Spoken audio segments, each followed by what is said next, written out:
It is with heartfelt thanks that I begin this day to pay tribute to our friend, Dame Mary, the Lady Soames.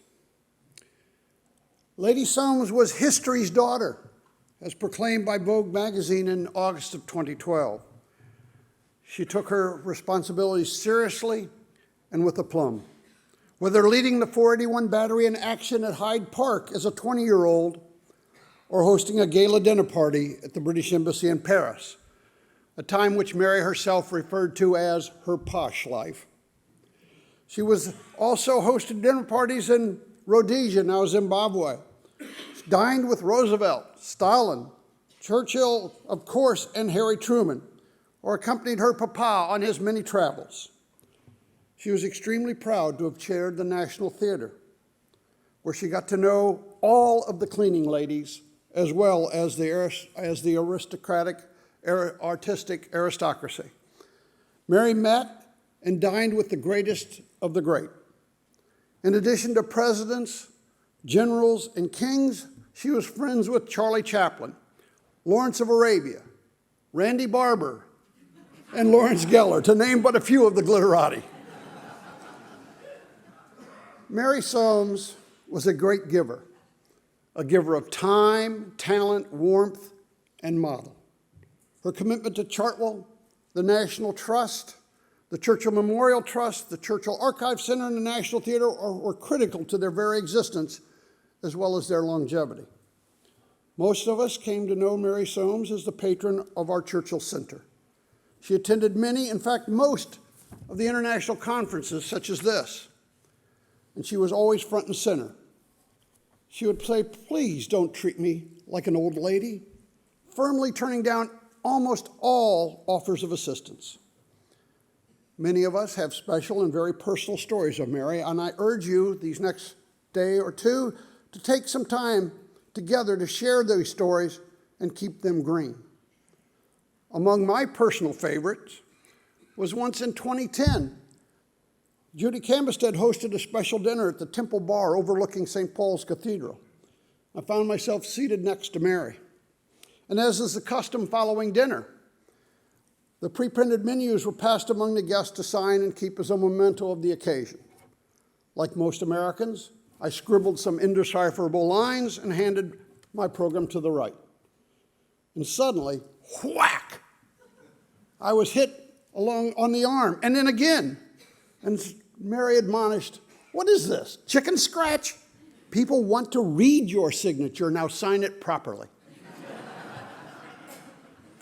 I've taken that admonition to heart ever since, and now that I'm called upon to frequently sign proclamations, certificates, and unimaginable stacks of paper, I take great care to ensure that people can actually read my name.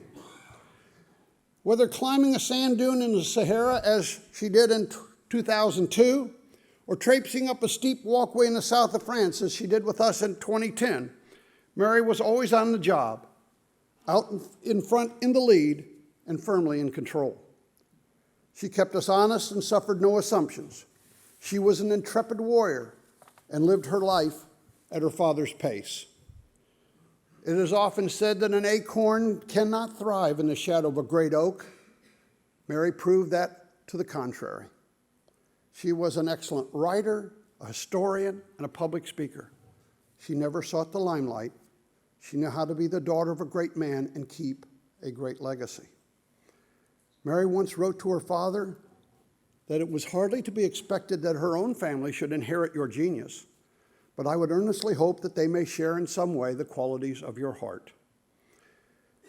Mary shared both the genius and the heart of Clementine and Winston Churchill. There was nothing bashful or boastful in Mary. She told it like it was. Her manners were impeccable and her faith steadfast. Mary had no sense of entitlement, but we all thought her a saint.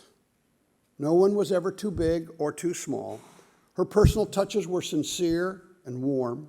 She took great interest in education and visited schools around the world. I had the great good fortune to accompany her on some of those visits, where she would sit at the student's desk, answer questions, any questions, all questions, and talk to the students as though she was a member of their own family. In 1998, during our conference held in Williamsburg, Mary was lodged in the historic Williamsburg Inn, while the rest of us stayed at a nearby, more modest hotel. Mary was stern in her admonition. Don't ever put me away from the people. Like her father, she trusted the people and wanted always to be among them. She always insisted on standing in line with the rest of us. It's silly, she said, to make a fuss. When we would go out for a treat, we wanted to treat her as a special person she was, and she wanted to be and was one of us. As a legislator and a Churchillian, I, like many of you, am frequently asked, what would Winston do? In responding, we must recall the admonition of Mary. We don't know what Winston Churchill would do or say, she would remind us. But we do know that Winston Churchill and Mary Soames stood on their principles, and among those principles were take action and achieve results.